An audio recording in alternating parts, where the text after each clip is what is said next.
So President Putin held a 4-hour Q&A where he was just answering all these questions and he was trying to appear presidential and all that.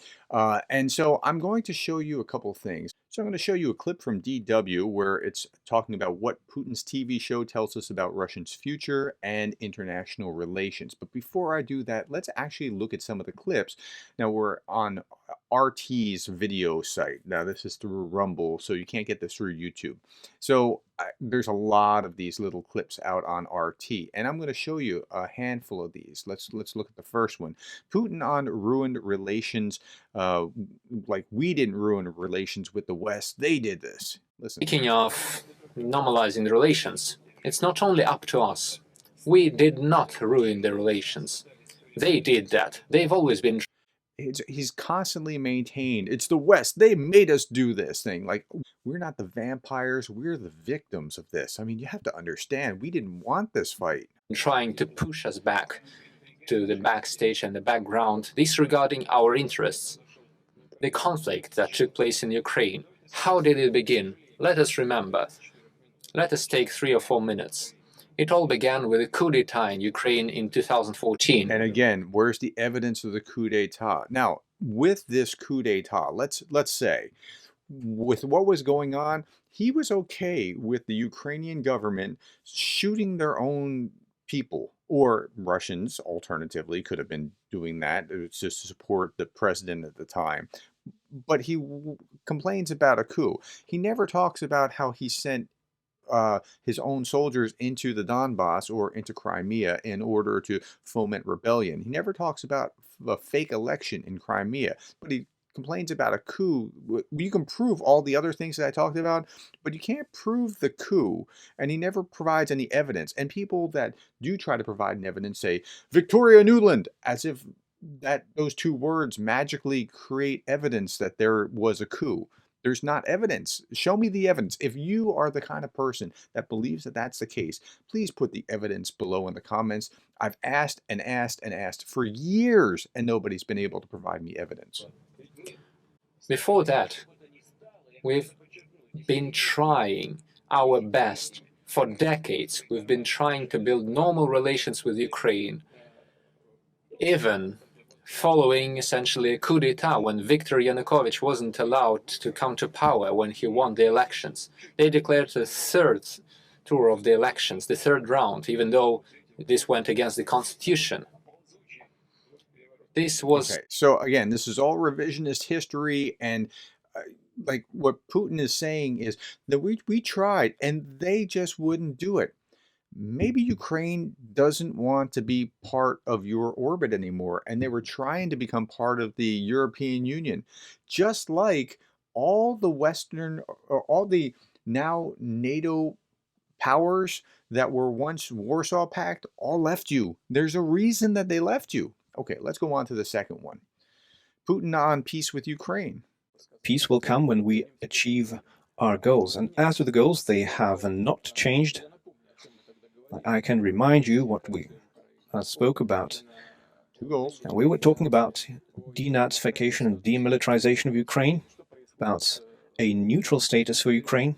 Okay, peace so will come when we achieve denazification, which I'm not exactly sure what that's going to look like because there's not Nazis there like running the government. I'm not exactly sure how he's going to prove that that's actually happened. That's going to be a hard sell. Demilitarization, and that's so he's saying that nothing has changed. We're going to keep plowing ahead. Okay, begging is Ukrainian approach, says Putin. They are only throwing people into battle for political reasons. And so this probably has to do with Ukrainian leaders' trips to Western countries to beg for money. Okay, let's stop there for a second. So they're going on these trips to beg for money, and they're only putting people into battle for political reasons in order to show for begging for money. Has nothing to do with that they need to fight off these aggressive Russians that have crossed their international borders and occupied their lands, raped their women, and destroyed innocent civilians. Okay, that had nothing to. It's just for political reasons. It's all a show. For the countries economy to be sustained and to sustain the military. So that's their approach. They're going around asking for money, and as long as they're doing that, they have to show that their army is capable of delivering some kind of result, despite any costs it may entail. Okay, so They are and there's something true to that.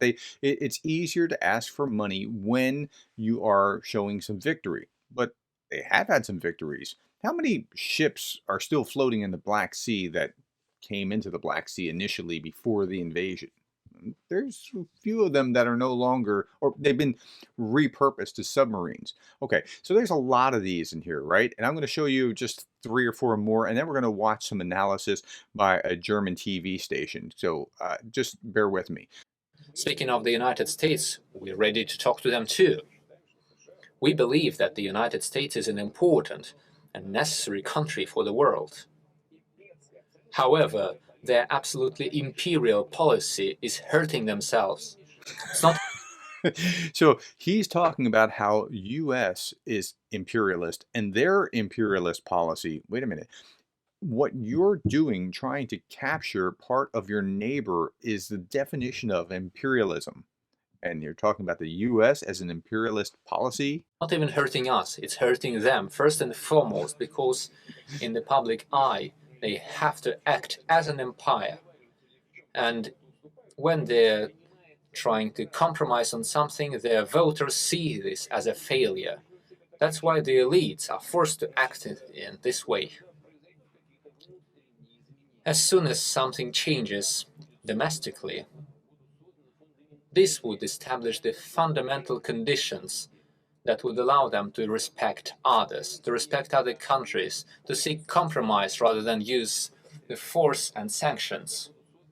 Only then will we see the fundamental conditions to establish full-fledged relations with them. So far, we see none.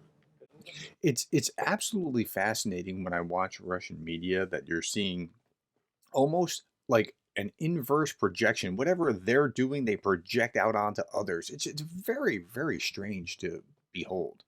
Okay, next one. It looked more like a last attempt, Putin on Ukraine's counteroffensive. And speaking about the enemy forces, they have declared their major counteroffensive, but they have failed everywhere. The recent attempt was made, at least as of today, it looked like the last attempt, in fact. Yeah, okay. So you would like it to be the last attempt, but I'm pretty sure the Ukrainians are going to keep on coming. And I'll remind you about the Black Sea. Here's Putin on Russophobia. Speaking of anti-Russian sentiment, this is one of the vectors of the fight against Russia. Yes, this is a thing in the world. Domestically, we should do everything to ensure this doesn't appear in our country. We should immediately stop any attempts to destabilize the society from within. And here's Putin on historically pro-Russian city of Odessa and what should happen to The it. entire southeast of Ukraine has always been pro-Russian. Historically, these were Russian territories. And once again, by implication, they should be Russian territories, is about what he's trying to say here. My colleague is raising the poster saying Turkey. He knows that the entire Turkish and the Black Sea region knows that the entire Black Sea shore went to Russia following the Russian-Turkish wars. This has nothing to do with Ukraine. Odessa is a Russian city, Crimea is Russian. Everyone knows that perfectly well. But they started making up historical nonsense, saying that back in the day Vladimir Lenin gave those territories to Ukraine when the Soviet Union was established. We accepted that even after the collapse of the Soviet Union. We accepted that and we were ready to live with that. But the Southeast, the pro-Russian part, was always important to us. During the elections, they've always been voting for those who promoted the pro-Russian policies both inside and outside of Ukraine. And this was perfectly fine for Russia. But following the coup d'etat in 2014, it was perfectly clear There's that coup d'etat language again. that they wouldn't allow us to build normal relations with Ukraine. Okay, so the long and short of that is they're historic Russian lands, not historic Ukrainian lands, because you got to pick the year in which you're starting at as Russian or Ukrainian. And if you look at and say that they're Ukrainian, you're picking the wrong year. Um, if you're going to make the argument that now you try to be consistent, right? If you're going to make the argument that this is historic Russian lands, if you go back further, it's historic Kievan lands, like Moscow would be historic Ukrainian lands in that sense. The Mongols could make a great claim that most of Russia is historic Mongol land. So you got to be careful with that one because that could backfire. Okay, let's look now at what DW had to say about this whole presentation.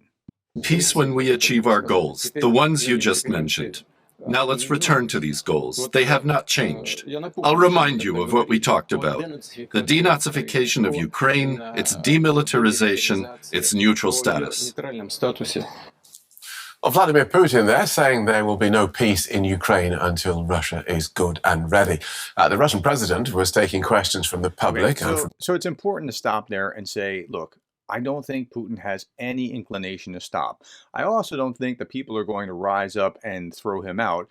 I also think he's going to be reelected. I also think that he's going to go as long as he can until he is forced out. So, I mean, and I think those are pretty fair. He doesn't seem to, I would bet you that he wouldn't disagree with anything except my last little bit about that he could be forced out. He's going to keep going. Journalists at his end-of-the-year press conference in Moscow. Mr. Putin also said Russia currently had enough fighters and there was no need for another wave of mobilization. The Russian president, which he's saying before he's elected. After the election, I think you're going to see something different somewhere down the line as the numbers continue to dwindle. Who's running for re-election in March, cancelled last year's press conference amid Russia's full-scale invasion of Ukraine. So let's take a closer look at what we saw and heard today with Konstantin Egger, DW's Russia analyst. Welcome back, Konstantin. Let's start with your assessment of the state of Mr. Putin's leadership right now. Has he paid any political price for the war in Ukraine? Look, in a country where there is no politics, it's very difficult to pay a political price.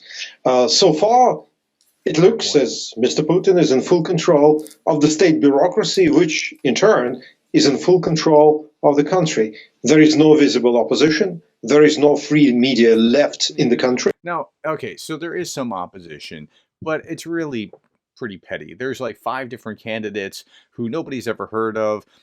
Any candidates of any stature are in jail. We don't know what's happened to Navalny, and he's been illegally, made illegal to not be able to run for president. So, yeah, he's taking care of all that.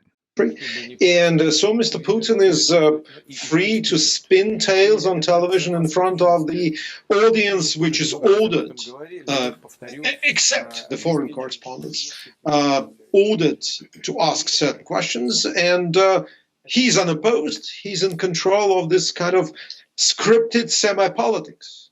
All right, so let's take a look then at a couple of things. Semi-politics is a good word. There's a veneer of democracy, but it's really not. That came up today on the war in Ukraine. He was quick to draw parallels with what's happening in Gaza, which he's described as a failure of American foreign policy. Just how might Vladimir Putin hope to use the war in Gaza to bolster Russia's international standing? Well, he's already using it. His aim since the beginning of full-scale invasion last February was actually to draw attention and to gather sympathy in the so-called global South. His aim is to talk to, Brazil and South Africa and India and China rather than the United States and their allies. And in this respect, he was, relatively successful.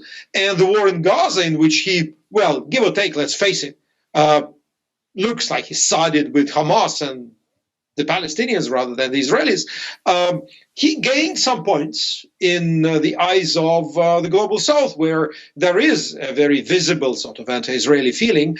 Whether it will pay real political dividends, that's a big question. I don't think that it gives Putin such a big global leverage. So Putin really likes keeping attention on Israel and Hamas. I mean, if the more he can keep them on there, and if you watch RT or look at RT regularly, you'll see that like since October 7th, there's been more about Israel and Hamas and the conflict there than there has about Ukraine, which is amazing since it's state-controlled media about like they want to keep this attention there. And with the United States preoccupied with Gaza and Ukraine, of course, perhaps that leaves the stage set for some new kids on the world block. Just take a look. Russian-Chinese relations are one of the essential guarantors of stability in the world. We see what is happening both around Russia and around China. We see attempts by the West to switch NATO activities to Asia. Now this is really, really important. Pay close attention here. So how is the Russia-China friendship without limits, as described by Chinese President Xi Jinping? How is that working out for Russia? Well, if you judge by Putin's press conference, then Russia has become very much a junior partner to China. And if you look at this, Putin's rhetoric, and I feel I've been to these press conferences when I worked in Moscow many times. I mean, he called Xi Jinping a friend twice. That is something that's very unusual for Putin. And to me, it looks like, well, I wouldn't say sycophancy, but trying to be nice without any big reason to do that, apart from the fact that China is actually Russia's mainstay in the world of global economy. And it is actually the senior ally now to all intents and purposes, because, for example, the Chinese can still talk to the Americans in a way Putin cannot. So, yes, I think that this particular press conference has confirmed that Russia is becoming more and more dependent on China, including, by the way, in what concerns consumer economics. There were questions during this conference about the predominance of Chinese cars on the Russian market, and Putin didn't have much to say about it. And frankly, it seems like every day this dependence increases.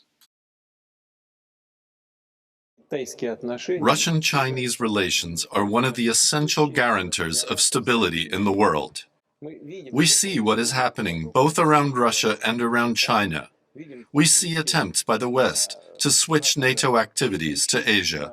And what was interesting about this clip is that it sounded like Putin was saying, see, we're keeping the Americans tied up so that they can't, make it difficult for the Chinese. It was a really weird thing, a really odd note for him to strike. And let's finish on Mr. Putin, on relations with the West.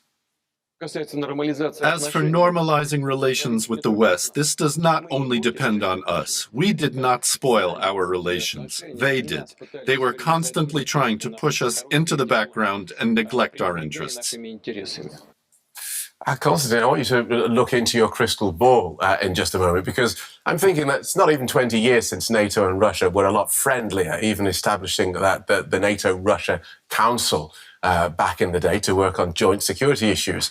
So looking... when I watched this yesterday, I was thinking, they missed a glorious opportunity, because Russia was all but invited to NATO. Like, at a certain point, NATO was thinking, like, hey, if Russia joins us, they'll be, part of it. There won't be a problem in the world. They could have been like Orban. They could have joined NATO and then caused havoc within NATO itself. Like, imagine that scenario. Ahead, how do you see Russia's relations with the West in, say, 10 years? Well, I don't have a crystal ball, Phil, but frankly, let me put it like that. As long as Putin is in power, as long as he's in the Kremlin, there is going to be no change. Because for him, and he made it very clear, this is not just about Ukraine. It's about Russia standing up for what he called its sovereignty against the West. It's another question whether this political consensus, this peace and quiet in Russia that Putin imagines exists, will continue. Because in this video clip that you showed, on the background, we've seen text messages coming up in Russian on screens. These are uncensored. And one of them read, "Mr. Putin, when will your Russia, the Russia of your television, become a reality. This is not the Russia we see. So maybe there are tensions which once will explode and we will not be ready for that. But so far, he's in control and he's ready for his quote unquote war against the West. Okay. And he's not going to stop. Now, it could all implode. We don't know. I mean, there's been a couple of times that the Russians/Soviets have, fallen apart, and it's been, very acute, very critical, very immediate. It wasn't like a slow burn. It collapsed all at once. So that could happen. But Putin has no sense or no thought about trying to stop anytime soon. Okay, that gives you a pretty good overview of Putin's 4-hour question and answer session. Tell me what questions you have for me in the comments below. Thank you for your time. Thank you for the likes, the shares, the subscribes, and the coffees. And thank you for being the kind of person that cares about Ukraine.